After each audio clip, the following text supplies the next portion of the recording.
Bismillahirrahmanirrahim. Assalamualaikum warahmatullahi wabarakatuh. Perkenalkan, nama saya Mawati. Di sini saya akan memaparkan materi tentang pengembangan obat. Nah, adapun pembahasan pada materi ini, yang pertama yaitu rancangan obat rasional, yang kedua pengembangan senyawa penuntun, yang ketiga proses pengembangan obat secara konvensional. Oke, kita masuk di rancangan obat rasional, yang dimana rancangan obat rasional adalah suatu rancangan yang dilakukan untuk menemukan obat baru secara teoritis.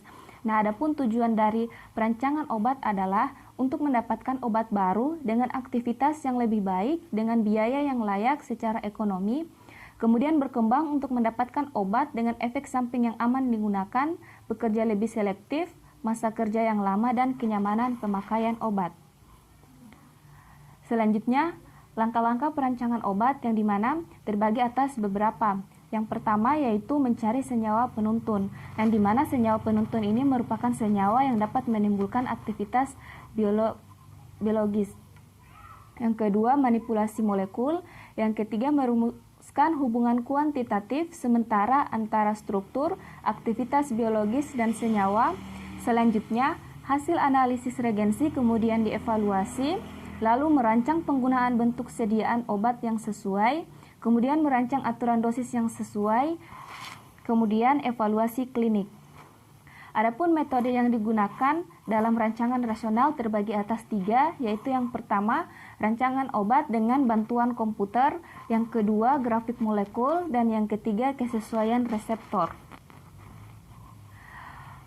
Kita masuk ke materi selanjutnya, yaitu pengembangan senyawa penuntun.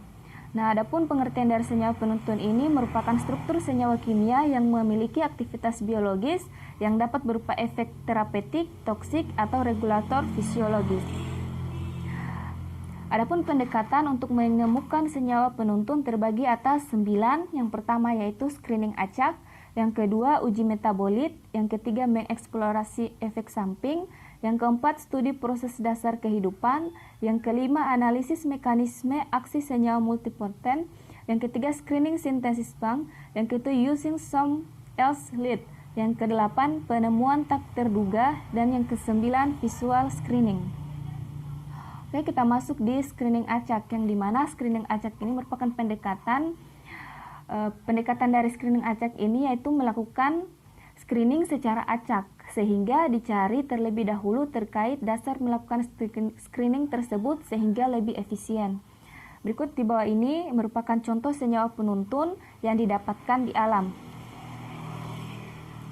Yang kedua, uji metabolit, yang dimana selain screening acak, kita bisa mengetahui dari literatur yang memberikan informasi terkait penemuan-penemuan ilmiah. Misalnya penemuan metabolit dari suatu tanaman, dari metabolit yang memiliki aktivitas biologis tersebut, kita langsung dapat menjadikan sebagai senyawa penuntun. Yang ketiga, mengeksplorasi efek samping, yang dimana inspirasi senyawa penuntun berasal dari suatu senyawa obat yang memiliki efek samping. Nah, adapun contohnya misalnya seperti promethazine yang merupakan senyawa obat berupa antihistamin golongan trisiklik yang memiliki efek samping berupa sedasi. Akibat besarnya kejadian efek samping tersebut, dijadikanlah promethazine sebagai senyawa penuntun dengan efek samping sedatif sebagai obat penenang. Selanjutnya yang keempat yaitu studi proses dasar kehidupan. Nah, adapun contoh dari studi proses dasar kehidupan ini misalnya penyakit hipersekresi asam urat. Nah, adapun obat untuk penyakit tersebut di mana berupaya untuk menghambat biosintesis agar kadarnya kembali menjadi normal. Obat yang berperan dalam hal tersebut antara lain allopurinol dan aloxantin, yang mana merupakan senyawa modifikasi dari senyawa penuntun penghasil asam urat yaitu hipoxantin dan xantin. Oke, yang kelima yaitu analisis mekanisme aksi senyawa multipoten, di mana senyawa multipoten adalah senyawa yang memiliki 2 aksi atau lebih. Jadi yang memiliki mekanisme beda dan target reseptor yang berbeda pula. Berikut ini di samping merupakan contoh dari analisis mekanisme aksi senyawa multipoten.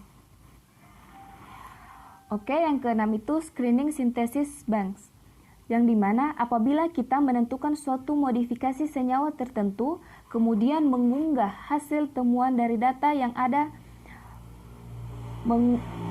mengunggah hasil temuannya, dan dari data yang ada belum ada seseorang pun yang mendapatkan temuan tersebut, maka dapat dikatakan bahwa telah ditemukan senyawa sintesis baru. Yang kedelapan yaitu penemuan tak terduga atau sengaja. Nah, adapun contoh dari penemuan tak terduga atau disengaja ini, contohnya misalnya seperti peptidin, yang dimana peptidin ini sebenarnya obat yang disintesis bukan untuk analgetik, melainkan disintesis sebagai antipasmodik, namun dalam penelitian memperlihatkan efek narkotiknya, sehingga pada akhirnya dijadikan sebagai analgetik. Yang kesembilan yaitu virtual screening, yang dimana virtual screening ini merupakan penentuan senyawa penuntun menggunakan program komputer. Nah, adapun kelebihan dari virtual screening ini adalah peneliti dapat melakukan klaim atas hasil sintesis dari penggunaan program komputer tersebut, di mana ada jaminan yang menerangkan landasan sintesis tersebut, misalnya literatur tertentu. Oke, kita masuk di proses pengembangan obat secara konvensional, di mana pengembangan bahan obat diawali dengan sintesis atau isolasi dari berbagai sumber, yaitu tanaman, jaringan, hewan, kultur mikroba, urin manusia, dan dengan teknik bioteknologi dihasilkan human insulin untuk menangani penyakit diabetes. Dengan mempelajari hubungan struktur obat dan aktivitasnya, maka pencarian zat baru lebih terarah dan memunculkan ilmu baru, yaitu kimia, medisinal, dan farmakologi molekuler. Setelah diperoleh bahan calon obat, maka selanjutnya calon obat tersebut akan melewati serangkaian uji yang memakan waktu yang cukup panjang dengan biaya yang tidak sedikit sebelum diresmikan sebagai obat oleh badan pemberi izin. Adapun uji yang ditempuh oleh calon obat terbagi atas dua, yaitu uji praklinik dan uji klinik, yang dimana uji praklinik merupakan persyaratan uji untuk calon obat. Dari uji ini diperoleh informasi tentang efikasi, profil farmakokinetik, dan toksisitas calon obat. Pada mulanya, yang dilakukan pada uji praklinik adalah pengujian ikatan obat pada reseptor dengan kultur sel terisolasi. Selanjutnya dipandang perlu pengujian pada hewan utuh. Kemudian kita masuk di uji klinik, yang dimana setelah calon obat dinyatakan mempunyai kemanfaatan dan aman pada hewan coba, maka selanjutnya diuji pada manusia atau uji klinik. Nah, pada uji klinik ini terbagi atas 4 fase, yaitu fase 1, fase 2, fase 3, dan fase 4. Yang dimana pada fase 1, calon obat diuji pada sukarelawan sehat untuk mengetahui apakah sifat yang diamati pada hewan percobaan juga terlihat pada manusia. Nah, pada fase 2, calon obat yang diuji pada pasien tertentu diamati efikasi pada penyakit yang diobati. Pada fase ini, peneliti dilakukan pengembangan dan uji stabilitas bentuk sediaan obat. Nah, pada fase ketiga, dia melibatkan kelompok besar pasien. Di sini, obat baru dibandingkan efek dan keamanannya terhadap obat pembanding yang sudah diketahui.